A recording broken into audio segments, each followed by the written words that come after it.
അസ്സലാമു അലൈക്കും വറഹ്മത്തുള്ളാഹി വബറകാതുഹു. വിശ്വാസികളുടെ ഹൃദയം പടക്കുകയാണ്. എന്തിനു വേണ്ടിയാണ്? പരിശുദ്ധ റമളാൻ അതിൻ്റെ അവസാനത്തിലേക്ക് എത്തിക്കൊണ്ടിരിക്കുകയാണ്. നമുക്കറിയാം, ഈ സമയത്ത് പലരും ഉപയോഗിക്കുന്ന ഒരു പദപ്രയോഗമുണ്ട്. റമളാൻ നമ്മോട് വിട പറയുന്നു. യഥാർത്ഥത്തിൽ അവിടെ ഒന്ന് ചിന്തിക്കേണ്ടത്, റമളാൻ നമ്മോടാണോ വിട പറയുന്നത്? അല്ല, ഈ വർഷത്തെ റമളാനിനോട് നമ്മളാണോ വിട പറയുന്നത്? വളരെ ഗൗരവത്തോടെ ചിന്തിക്കേണ്ട ഒന്നാണ്. യഥാർത്ഥത്തിൽ റമളാനിനോട് നമ്മളാണ് വിട ചെല്ലുന്നത്. കാരണം റമളാൻ കഴിഞ്ഞാൽ ശവ്വാല്, ദുൽഖഅദ, ദുൽഹിജ്ജ ഇങ്ങനെ തുടങ്ങി അടുത്ത റജബ്, ശഅബാൻ, വീണ്ടും റമളാൻ വരും. നമ്മൾ ഉണ്ടാവോ ഇല്ലയോ നമുക്ക് പറയാൻ പറ്റൂല.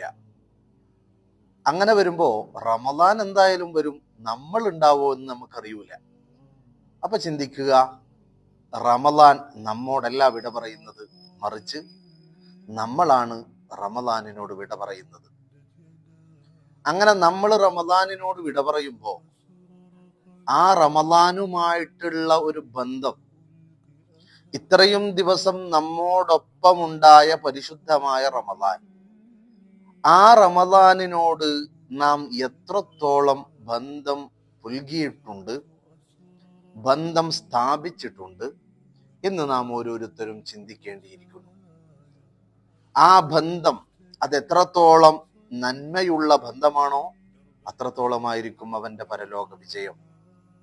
അല്ലെങ്കിൽ അള്ളാഹുവിന്റെ അരികിൽ പരിശുദ്ധ റമളാൻ അനുകൂലമായിട്ട് സാക്ഷി പറയുന്ന ഒരു അവസ്ഥ ഉണ്ടാവണമെങ്കിൽ നാം ഉണ്ടാക്കിയെടുത്ത ആ ബന്ധത്തിന്റെ ആഴമനുസരിച്ചായിരിക്കും. അള്ളാഹു അനുകൂലമായി സാക്ഷി പറയുന്ന മുഅ്മിനീങ്ങളിൽ നമ്മളെ ഏർപ്പെടുത്തി അനുഗ്രഹിക്കട്ടെ. പ്രിയപ്പെട്ടവരെ, നാം ചിന്തിക്കേണ്ട ഒരു വിഷയമുണ്ട്. പരിശുദ്ധ റമളാനിന്റെ 1 മുതൽ ഓരോ വിശ്വാസിയും നേടിയെടുത്ത ഒരു ആത്മസംസ്കരണമുണ്ട്.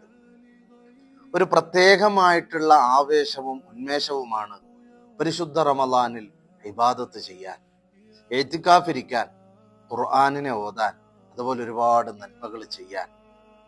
മറ്റുള്ളവരോട് ഇടപഴകുമ്പോൾ പോലും റമളാൻ മാസത്തിൽ ഒരു പ്രത്യേക അനുഭൂതിയാണ്, എല്ലാവർക്കുമുള്ള ഒരു പ്രത്യേക അനുഭവമാണത്.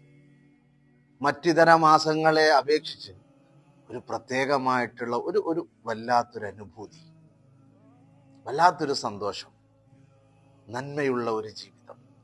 അത് ഈ റമളാനിൽ മാത്രം നമുക്ക് കിട്ടുന്ന ഒരു വലിയ അനുഗ്രഹമാണ്. അല്ലാഹു അത് ഖിയാമത്ത് നാൾ വരെ നിലനിർത്തി തരട്ടെ. പ്രിയപ്പെട്ടവരെ, പരിശുദ്ധ റമളാൻ നമ്മിൽ നിന്ന് പൂർണ്ണമായി കഴിയുമ്പോൾ, നാം പരിശുദ്ധ റമളാനിനോട് വിട പറയുമ്പോൾ, ആ റമളാൻ 1 മുതൽ പൂർണ്ണമായി നമുക്ക് കിട്ടിയതുവരെയുള്ള ആ ഒരു ആത്മസംസ്കരണം റമളാനിന്റെ പൂർണ്ണതയോടുകൂടി നമ്മിൽ നിന്ന് മറഞ്ഞു പോവാൻ പാടില്ല. അവിടുന്ന് അങ്ങോട്ട് നമ്മുടെ ശിഷ്ടകാല ജീവിതത്തിൽ മുഴുവനും നേടിയെടുത്തിട്ടുള്ള, അല്ലെങ്കിൽ റമളാനിൽ നാം ഉണ്ടാക്കിയെടുത്തിട്ടുള്ള നമ്മുടെ സ്വഭാവ ശുദ്ധി അവിടുന്ന് അങ്ങോട്ട് നമ്മുടെ ശിഷ്ടകാല ജീവിതത്തിൽ മുഴുവനും കൊണ്ടുവരുന്നതിന് നാം ഓരോരുത്തരും പ്രയത്നിക്കണം.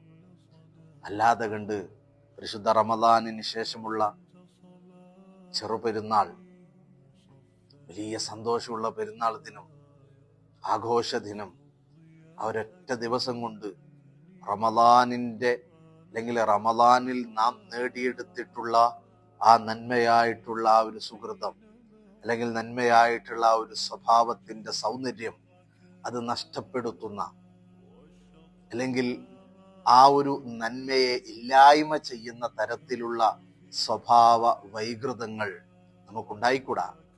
നാം ഇപ്പോഴേ അതിനു വേണ്ടി നാം മെന്റലി പ്രിപ്പയർഡ് ആവണം, ഒരുങ്ങണം, അള്ളാഹുവിനോട് പ്രാർത്ഥിക്കണം.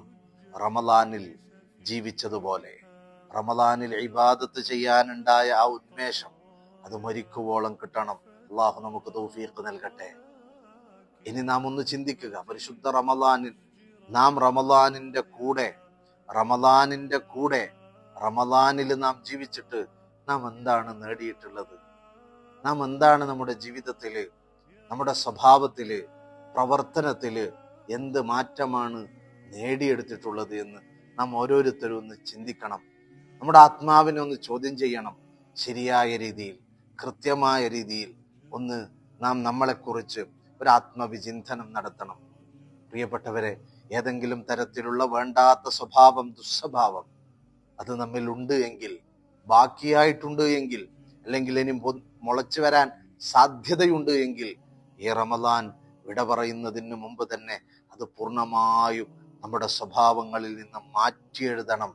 നന്മയുള്ള സ്വഭാവത്തിന്റെ ഉടമകളായി പരിശുദ്ധ റമദാനിൽ എങ്ങനെയാണോ ജീവിച്ചത്, അതേ നന്മയിലായിട്ട് ശിഷ്ടകാല ജീവിതം ജീവിക്കാൻ നമുക്ക് സാധിക്കണം. അതിനുള്ള വലിയ കാരണമാവട്ടെ ഈ പരിശുദ്ധ റമദാൻ. നമുക്ക് റബ്ബിനോട് ചോദിക്കാം. അള്ളാഹു നമ്മുടെ ജീവിതത്തിൽ ഖൈർ പ്രദാനം ചെയ്യട്ടെ. വആഖിറു ദഅവാനാ അൽഹംദുലില്ലാഹി റബ്ബിൽ ആലമീൻ. അസ്സലാമു അലൈക്കും.